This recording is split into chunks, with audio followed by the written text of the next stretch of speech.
વિદ્યાર્થી મિત્રો, સરળ ગુણાકાર અને ભાગાકાર એ તો હવે તમને આવડે જ છે. હવે આપણે થોડા એડવાન્સ લેવલ પર જઈએ. આપણે પોઈન્ટવાળા ગુણાકાર અને અપૂર્ણાંક વિશે પણ માહિતી મેળવીએ. તો આ રકમમાં આપણને જે પૂછેલા પ્રશ્ન છે એના જવાબ આપણે આ રીતે મેળવીશું. જુઓ, રકમ વાંચીએ. જો આપણા ઘરે અઠવાડિયે સરેરાશ 5 કિલોગ્રામ કેરી ખવાતી હોય અને જો કેરીનો ભાવ ₹75 પ્રતિ કિલોગ્રામ હોય તો એક માસમાં કુલ કેટલા કિલોગ્રામ કેરી જોઈએ અને કેટલા રૂપિયા ખર્ચ થાય? રકમને શાંતિથી ફરી એકવાર વિચારીએ. આપણા ઘરે કેરી તો આવે જ છે, તમે પણ ખાતા હશો. તો અઠવાડિયે એટલે કે 7 દિવસે 5 કિલોગ્રામ કેરી ખવાય છે અને કેરીનો ભાવ ₹75 છે. તો એક માસમાં કુલ કેટલો કિલોગ્રામ કેરી જોશે અને કેટલા રૂપિયા ખર્ચ થશે? તો આપણે પદ મૂકીશું અને ચોકડી ગુણાકારની રીતથી જવાબ મેળવીશું. તો સૌથી પહેલાં આપણે અઠવાડિયાનું જે માપ આપેલું છે એ લખીશું. એક અઠવાડિયું એટલે 7 દિવસ. 7 દિવસમાં 5 કિલોગ્રામ કેરી જોઈએ છે. તો આપણે લખીશું 7 દિવસ બરાબર 5 કિલોગ્રામ કેરી. તો આપણને આખા મહિનાનું એટલે કે માસનું પૂછેલું છે. એક માસમાં હોય 30 દિવસ. એક માસના સરેરાશ 30 દિવસ લેતા કેટલી કેરી જોઈએ અને કેટલા રૂપિયા ખર્ચ થાય?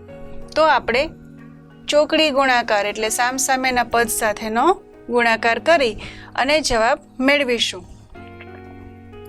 30 ગુણ્યા 5 કરીશું અને અંશમાં 7. 30 ગુણ્યા 5 કરવા માટે આપણે લઈશું 3, 5, 15. શૂન્યને સીધું બાજુમાં મૂકી દઈશું. 7.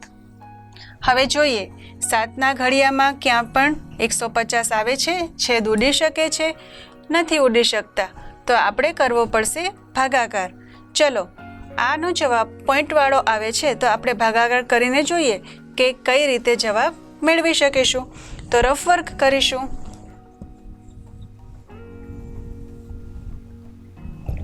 ₹150 એને ભાગ્યા 7. 7નો ઘડિયો બોલીશું. 7 1 7, 7 2 14. હવે અહીંયા થશે બાદબાકી. 5માંથી 4 જાય તો 1, 1માંથી 1 જાય તો 0. હવે આ શૂન્યને અહીંયા ઉતારીશું. 7 1 7, 7 2 14. 14 મોટા થઈ જાય એટલે 7 1 7. બાદબાકી કરીશું. 10માંથી 7 જાય તો 3. અહીંયા કંઈ જ રકમ નથી એટલે આપણે શૂન્યને એમનામ ઉતારીશું અને અહીંયા મૂકીશું પોઈન્ટ. કારણ કે અહીંયાથી કોઈ રકમ નથી, આપણે શૂન્યને એમ જ લઈને આવેલા છીએ. હવે 7નો ઘડિયો બોલીશું.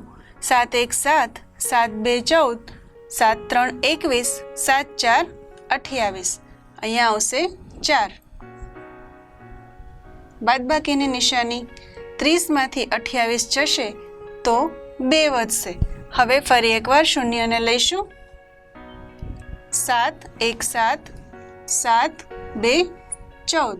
બાદબાકી 20માંથી 14 જશે તો 16.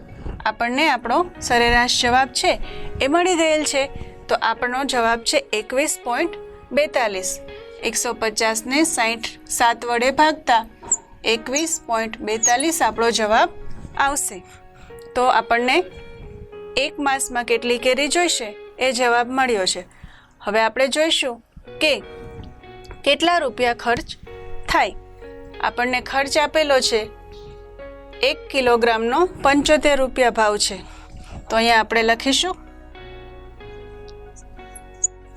1 કિલોગ્રામ બરાબર ₹75. તો આપણને કેટલી મળી છે? 21.42. તો 21.42 બરાબર કેટલા એ જોવા માટે આપણે ચોકડી ગુણાકાર કરીશું. 21.42 અને એને ગુણ્યા 75. તો ચલો ફરી એકવાર રફ વર્ક કરીએ. તો રફ વર્કમાં આપણે ગુણાકાર કરીશું.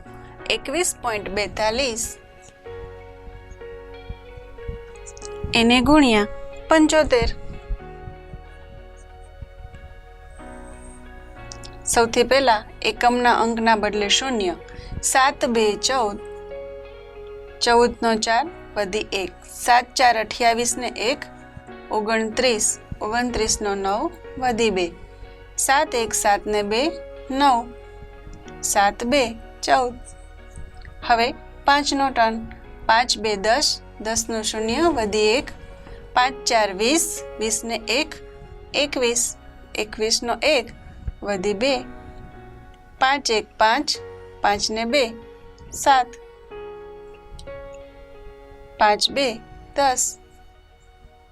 હવે આ બંને પદનો સરવાળો 0 ના 0, 4 ને 1 5, 9 ને 7 16, 16 નો 6 વધી 1, 9 ને 1 10, 10 નો 0 વધી 1, 4 ને 1 5 ને 1 6, 1 ને 0 1. હવે પોઈન્ટ પછી 2 અંક છે એટલે અહીંયા 2 અંકને છોડીને આપણે પણ પોઈન્ટ મૂકીશું. તો આપણો જવાબ છે 1606.5 અથવા તો 50. તેથી કરીને લખીશું 21.42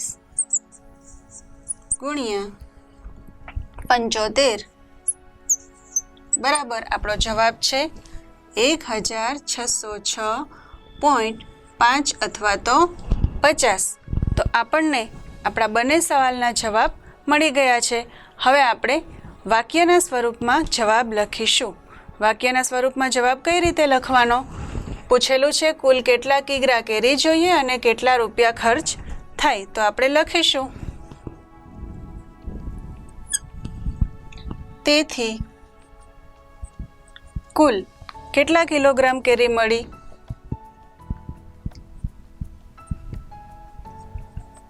21.42 કિલોગ્રામ કેરી જોઈએ અને કુલ 1606.5 અથવા તો 50 રૂપિયા ખર્ચ થાય. સમજાઈ ગયું વિદ્યાર્થી મિત્રો?